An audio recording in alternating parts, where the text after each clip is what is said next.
ಸ್ನೇಹಿತರೆ, ಎಲ್ಲರಿಗೂ ನಮಸ್ಕಾರಗಳು. ತಮಗೆಲ್ಲರಿಗೂ ಜಿಕೆ ವಿಕಾಸ್ ಸಾಮಾನ್ಯ ಜ್ಞಾನದ ಚಾನಲ್ಗೆ ಸುಸ್ವಾಗತ.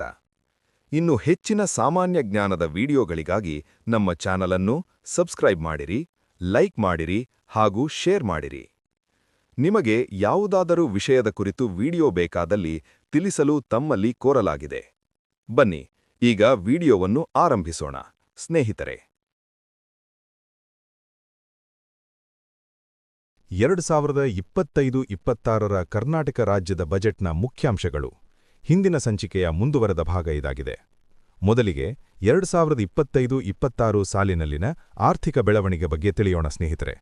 ಕರ್ನಾಟಕ ರಾಜ್ಯದ ಜಿಎಸ್ಡಿಪಿ ಅಂದರೆ ಗ್ರಾಸ್ ಸ್ಟೇಟ್ ಡೊಮೆಸ್ಟಿಕ್ ಪ್ರಾಡಕ್ಟ್ ಒಟ್ಟು ನೈಜ ಆಂತರಿಕ ಉತ್ಪನ್ನದ ಬೆಳವಣಿಗೆಯ ದರವು 8.1ರಷ್ಟಿದೆ. ಇದು ರಾಷ್ಟ್ರೀಯ ಬೆಳವಣಿಗೆಯ ದರವಾದ 7.4ಕ್ಕಿಂತ ಹೆಚ್ಚಾಗಿದೆ. ಈಗ ವಿವಿಧ ವಲಯಗಳ ಬೆಳವಣಿಗೆಗಳ ಬಗ್ಗೆ ನೋಡೋಣ. ಕೃಷಿ ವಲಯವು 9.1 ಪ್ರಗತಿ ಸಾಧಿಸಿದೆ. ಕೈಗಾರಿಕಾ ವಲಯವು 7.7 ಪ್ರಗತಿ ಸಾಧಿಸಿದೆ. ಸೇವಾ ವಲಯವು 8.1 ಪ್ರಗತಿ ಸಾಧಿಸಿದೆ. ಒಟ್ಟಾರೆಯಾಗಿ ಎಲ್ಲಾ ವಲಯಗಳಲ್ಲೂ ಸಮತೋಲಿತ ಬೆಳವಣಿಗೆಯನ್ನು ಕಾಣಬಹುದು. ಸರಕು ಮತ್ತು ಸೇವಾ ತೆರಿಗೆ ಬಗ್ಗೆ ನೋಡೋಣ. ರಾಜ್ಯದ ಸ್ವಂತ ತೆರಿಗೆ ಆದಾಯದಲ್ಲಿ ಜಿಎಸ್ಟಿ ಪಾಲು ಅತಿ ದೊಡ್ಡದಾಗಿದೆ. ರಾಜ್ಯದ ಒಟ್ಟು ಆದಾಯದ 43ರಷ್ಟು ಜಿಎಸ್ಟಿಯಿಂದಲೇ ಬರುತ್ತಿದೆ. ಜಿಎಸ್ಟಿ ಸಂಗ್ರಹದಲ್ಲಿ ಕರ್ನಾಟಕವು ದೇಶದಲ್ಲೇ 2ನೇ ಸ್ಥಾನದಲ್ಲಿದೆ. ಆದರೆ 2025ರ ಸೆಪ್ಟೆಂಬರ್ನಲ್ಲಿ ಜಾರಿಗೆ ತರಲಾದ ಜಿಎಸ್ಟಿ ದರಗಳ ತರ್ಕಬದ್ಧಗೊಳಿಸುವಿಕೆ ಅಂದರೆ ರೇಟ್ ರ್ಯಾಷನಲೈಸೇಷನ್ ಪ್ರಕ್ರಿಯೆಯಿಂದ ತೆರಿಗೆ ಸಂಗ್ರಹದಲ್ಲಿ ಅಲ್ಪಮಟ್ಟದ ಇಳಿಕೆ ಕಂಡುಬಂದಿದೆ.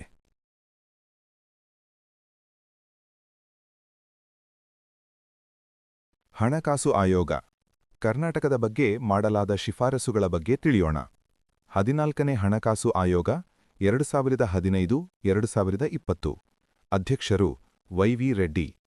ಈ ಆಯೋಗವು ಕರ್ನಾಟಕಕ್ಕೆ 4.713ರಷ್ಟು ತೆರಿಗೆ ಹಂಚಿಕೆ ಮಾಡಿತ್ತು. 15ನೇ ಹಣಕಾಸು ಆಯೋಗ 2020-2025. ಅಧ್ಯಕ್ಷರು ಎನ್.ಕೆ. ಸಿಂಗ್.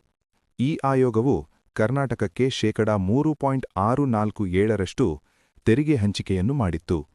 ಇಲ್ಲಿ 14ನೇ ಹಣಕಾಸು ಆಯೋಗಕ್ಕಿಂತ 15ನೇ ಹಣಕಾಸು ಆಯೋಗದ ಅನುದಾನ ಹಂಚಿಕೆಯಲ್ಲಿ 3.647ಕ್ಕೆ ಕುಸಿದಿದೆ.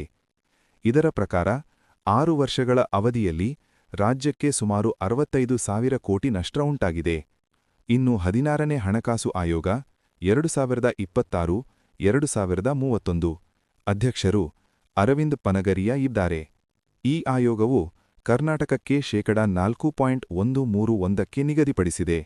ಇದು 15ನೇ ಹಣಕಾಸು ಆಯೋಗಕ್ಕೆ ಹೋಲಿಸಿದರೆ 13ರಷ್ಟು ಅನುದಾನದಲ್ಲಿ ಹೆಚ್ಚಳ ಕಂಡುಬಂದರೂ 14ನೇ ಹಣಕಾಸು ಆಯೋಗದ ಪ್ರಮಾಣಕ್ಕಿಂತ ಕಡಿಮೆಯೇ ಇರುತ್ತದೆ.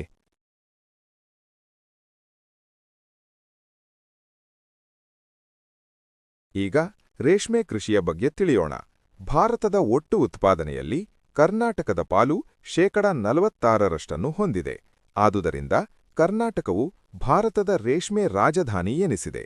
ಸರ್ಕಾರಿ ಮಾರುಕಟ್ಟೆಗಳಲ್ಲಿ ರೇಷ್ಮೆ ಗೂಡುಗಳನ್ನು ಮಾರಾಟ ಮಾಡುವ ರೈತರಿಗೆ ನೀಡುತ್ತಿದ್ದ ಸಾರಿಗೆ ಸಹಾಯಧನವನ್ನು ಹೆಚ್ಚು ಮಾಡಲಾಗಿದೆ. ಪ್ರತಿ ಕೆಜಿಗೆ 10ರಿಂದ 20 ರೂಪಾಯಿಗೆ ಹೆಚ್ಚಿಸಲಾಗುವುದು. ಕೃಷಿ ಉದ್ಯಮಿಗಳು ಹಾಗೂ ರೈತ ಉತ್ಪಾದಕ ಸಂಸ್ಥೆಗಳ ಎಫ್ಪಿಒಗಳ ಸಹಯೋಗದೊಂದಿಗೆ ರೇಷ್ಮೆ ಇಲಾಖೆಯ ಆಯ್ದ ಕ್ಷೇತ್ರಗಳಲ್ಲಿ ಚಾಕಿ ಸಾಕಾಣಿಕೆ ಕೇಂದ್ರಗಳನ್ನು ಅಂದರೆ ಚೌಕಿ ರಿಯರಿಂಗ್ ಸೆಂಟರ್ಸ್ಗಳನ್ನು ತೆರೆಯಲಾಗುವುದು. ಕಲಬುರಗಿ, ರಾಮನಗರ, ಶಿಡ್ಲಘಟ್ಟ, ಹಾವೇರಿ, ತಾಂಡವಪುರ, ಮೈಸೂರು ಈ ಸ್ಥಳಗಳಲ್ಲಿ ಹೊಸದಾಗಿ ರೇಷ್ಮೆ ಪಾರ್ಕುಗಳ ಸ್ಥಾಪನೆ ಮಾಡಲಾಗುವುದು.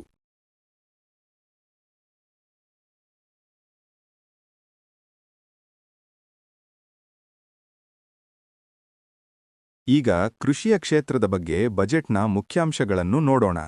ರೈತರು, ಗ್ರಾಮೀಣ ಯುವಕರು ಮತ್ತು ಕೃಷಿ ಉದ್ಯಮಿಗಳಿಗೆ ತಾಂತ್ರಿಕ ನೆರವು, ಸಂಸ್ಕರಣಾ ಸೌಲಭ್ಯ, ಗುಣಮಟ್ಟದ ಪ್ರಮಾಣೀಕರಣ, ಮಾರುಕಟ್ಟೆ ಸೌಲಭ್ಯ ಒದಗಿಸಲು ಸಿರಿಧಾನ್ಯ ಕೇಂದ್ರಗಳನ್ನು ಏಕಗವಾಕ್ಷ ಅಂದರೆ ಸಿಂಗಲ್ ವಿಂಡೋ ಸಂಸ್ಥೆಯಾಗಿ ಅಭಿವೃದ್ಧಿಪಡಿಸಲಾಗುವುದು.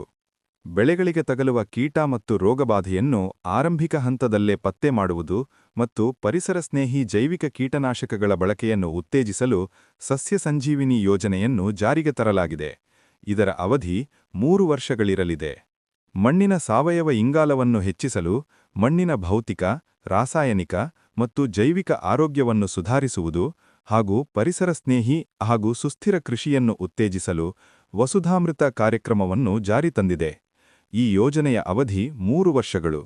ರೈತರಿಗೆ ಬೀಜ, ರಸಗೊಬ್ಬರ, ಕೀಟನಾಶಕ, ಕೃಷಿ ಉಪಕರಣಗಳನ್ನು ಒಂದೇ ಸೂರಿನಡಿ ಕೈಗೆಟುಕುವ ದರದಲ್ಲಿ ಒದಗಿಸಲು ರೈತ ಮಾಲ್ಗಳನ್ನು ಸ್ಥಾಪನೆ ಮಾಡಲಾಗುವುದು.